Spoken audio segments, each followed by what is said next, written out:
Ma'am आजकल बहुत ज़्यादा हार्मोनल इश्यूज़ हो रहे हैं लोगों को, तो उस पे कुछ बात कर लें? यस, बिल्कुल। जैसे कि आप लोग को याद होगा, हमने लास्ट जो वीडियोस बनाए हैं उसमें हमने स्किन इशू, हेयर फॉल और हेयर लॉस के ऊपर डिस्कस किया था। और उसमें जो मेजर कॉज आ रहा था वो हार्मोनल इम्बैलेंस का बार बार आ रहा था। अब हमें ये जानना बहुत ज़रूरी है कि हार्मोनल इम्बैलेंस इतना ज़्यादा क्यों हो रहा है हम सबको। तो सबसे पहले इसमें आता है हमारा लाइफस्टाइल। हमारा लाइफस्टाइल, स्लीप पैटर्न, हमारे फूड हैबिट्स और फिर हमारे जो प्रोडक्ट्स हम एक्सटर्नली यूज़ कर रहे हैं। तो हम सबसे पहले बात करते हैं हमारे इन कॉजेज़ के ऊपर। जैसे कि हमारा मान लो लेट पैटर्न है सोने का, तो हमें ऑब्वियसली हमारा जो कोर्टिसोल लेवल है बॉडी का, वो उस समय जो ये हार्मोन रिलीज़ करता है ये बहुत हाई हो जाता है और इससे पूरे हमारे सिस्टम जो है हार्मोनल का वो इम्बैलेंस में की तरफ लेके चले जाता है। अब दूसरी बात है कि अगर कोई बहुत ज़्यादा जंक फूड खाता है, तो जंक फूड अपने आप में डाइजेस्टिव सिस्टम में इतने सारे प्रॉब्लम्स क्रिएट करता है कि हार्मोनल इश्यूज उसमें आने ही हैं। थर्ड आ जाता है हमारा लाइफस्टाइल, कि जैसे कि हम मैंने फिर बताया आपको कि नो एक्सरसाइजिंग, तो वो फिर आपका एक मेजर कॉज बन जाता है कि हार्मोन्स जो होते हैं उनको भी एक्टिवेट करना हमारे लिए एक्सरसाइज बहुत नेसेसिटी रहता है।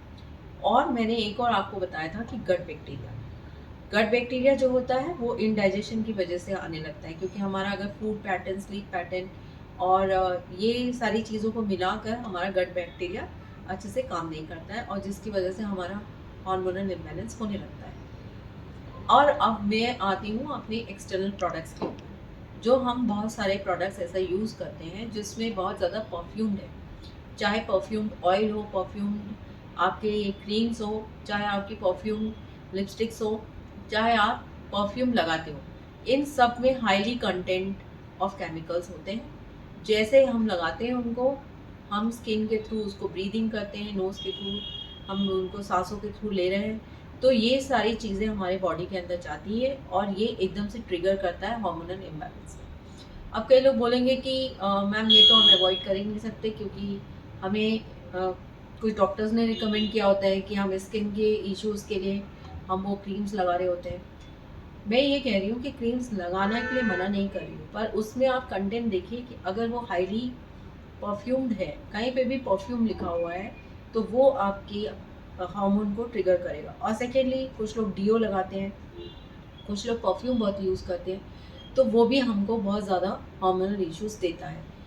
तो अब कुछ लोग कहेंगे कि भाई हमारे हमें पूरा डे लॉन्ग बैठ के काम करना है, ऑफिसेज में रहते हैं हम, पसीना आएगा, तो ऑलमोस्ट स्वेटिंग रहती है और उसमें हमें स्मेल आती है। तो मैं ये आपको बताना चाहूँगी कि अगर आप हेल्दी हैं तो कहीं पे भी अगर आपको पसीना भी आ रहा हो तो आपको स्टिंगिंग स्मेल नहीं आएगी, क्योंकि हम हमारे इनर हेल्थ के ऊपर काम नहीं करते हैं, तो हमें स्मेल आती है।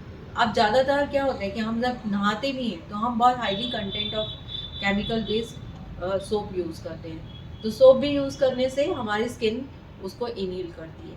तो ये मेजर कॉजेज़ तो हैं। अब कुछ लोगों को ऐसा लगता है कि भाई परफ्यूम के बिना तो चल ही नहीं सकता, या मैं अंडर आर्म्स मेरे बहुत स्मेली हैं, तो उसके लिए आपको फिर मैं आपको कहूँगी कि आपको सबसे पहले ये चेक करना है कि इनर हेल्थ कॉज आपका ठीक नहीं है, अगर आपको बहुत स्मेल आ रही है। क्योंकि नॉर्मल ह्यूमन बीइंग का अगर पसीना भी आ रहा है ना, उस आपको देखने में बुरा ज़रूर लगेगा लेकिन स्मेल नहीं करोगे आप। तो मैं ये नहीं कहती हूँ कि आप कुछ भी मत लगाइए, लगाइए बट आप ऑर्गेनिक चीज़ों की तरफ लेके आइए अपने आप को, या हाईली कंटेंट ऑफ केमिकल जिसमें ना हो, जिसमें बहुत ज़्यादा परफ्यूम यूज़ ना किया हो, ऐसे बेसिस को आप ढूँढिए जो आपको हेल्थ में इफ़ेक्ट अच्छा दे।